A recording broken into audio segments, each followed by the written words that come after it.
In this video, I'll show you how I made this awesome low poly skeleton warrior. It's all part of this free asset pack which I'm giving away.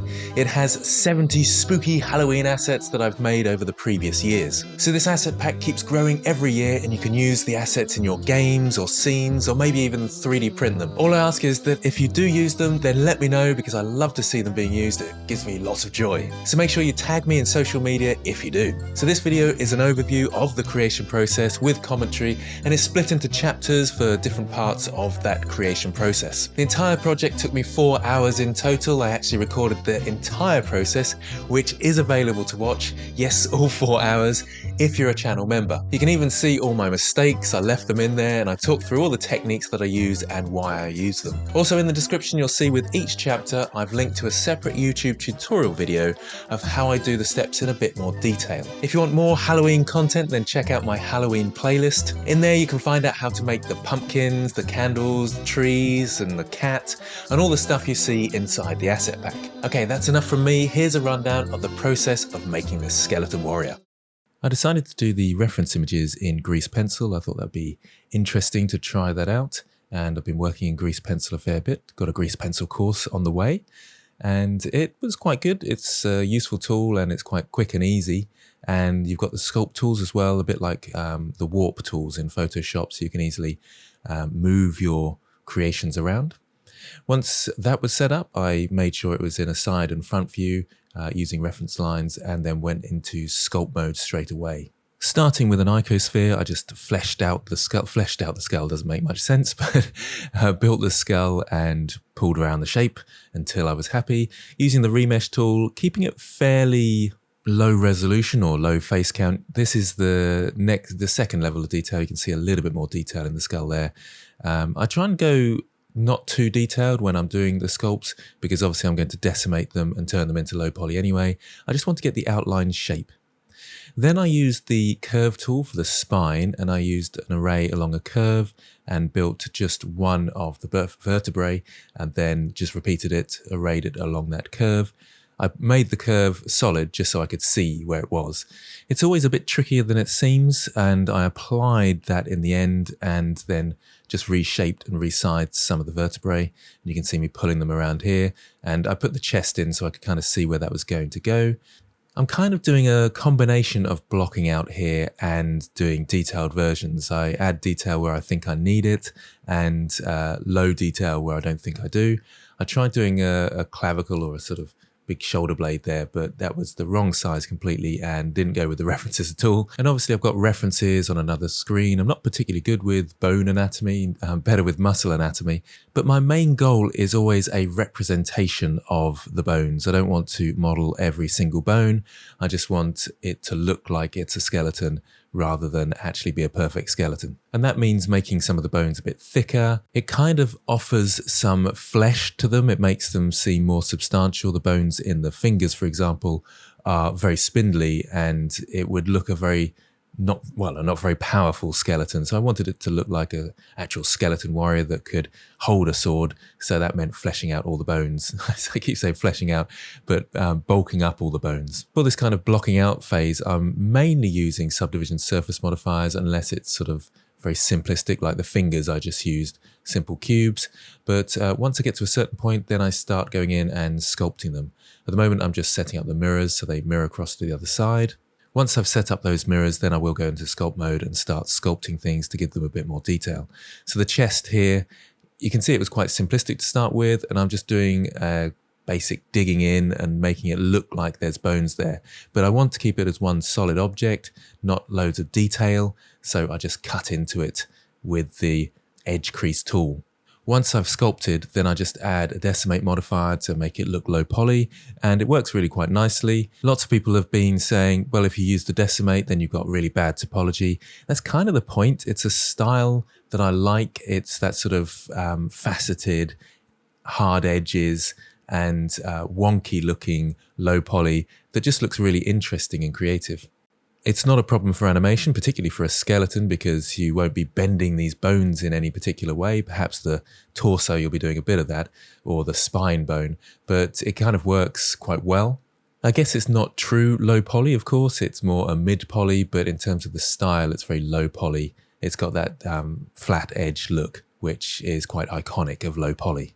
And you can see me tidying up the sculpt, making sure the bones look a bit more like bones and overlap each other in the right ways, or I say the right way, but in a good way that works for this shape. The hand is quite tricky and there's lots of little bones in there, but you don't really worry about those. You just make it one big blob and make it, well, give the illusion that there are bones there. And you just blob it out into a sort of bony blob.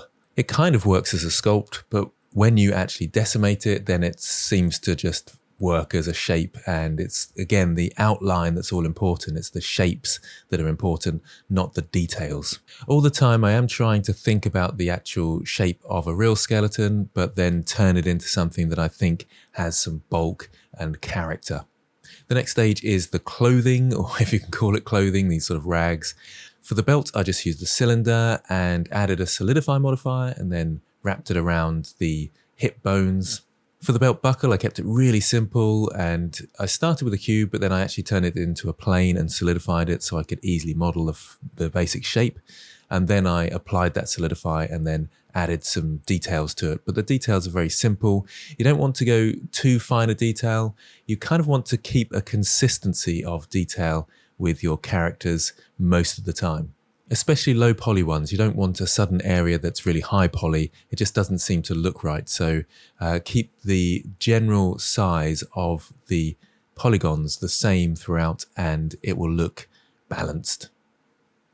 For this kind of loincloth rag bit, I just used a plane and sculpted it into a rag, adding a solidify modifier and still decimating it as well. I don't really like that very uniform rectangular polygons. I want some interest and variation and randomization. You can see I'm adding a tiny bit of detail to the middle of the belt buckle. That is the smallest bit of detail, I would say, apart from some of the facial features.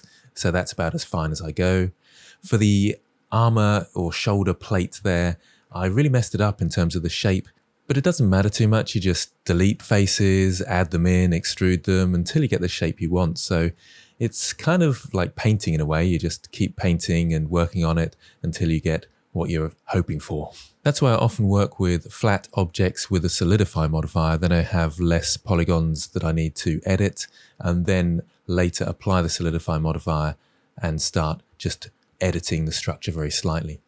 With these big spikes, I just wanted, again, a sort of randomness to it rather than going for 3 perfectly aligned spikes or something like that. I just wanted a small one, a big one, and make it look dirty and random and messy, that sort of thing.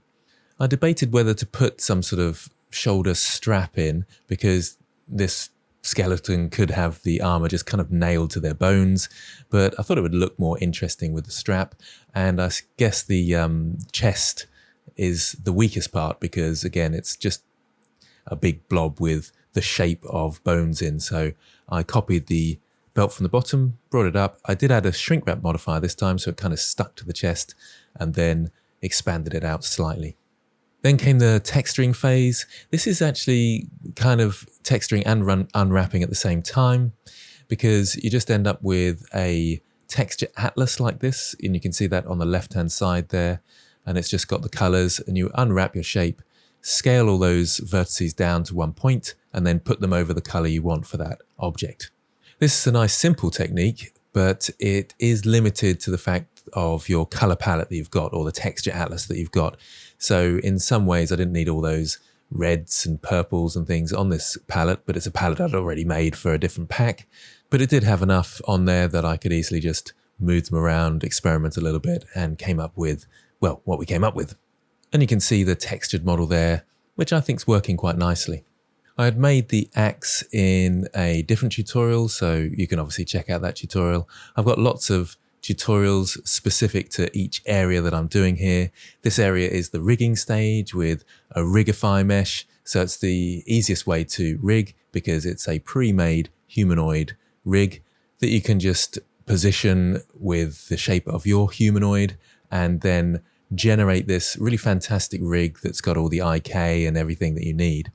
Didn't need much weight painting. The great thing is that they're all kind of separate bones, so it shouldn't need any bone deformation. The bones should all kind of move with one of the bones of the rig. So that was quite nice.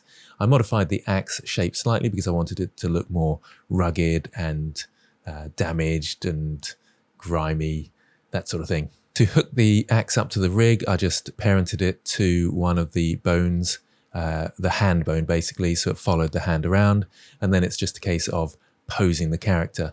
And this is quite fun because you're just moving the bones around, setting the position, and it was quite nice because, again, didn't really need any weight painting, so I didn't have any sort of awkward bits.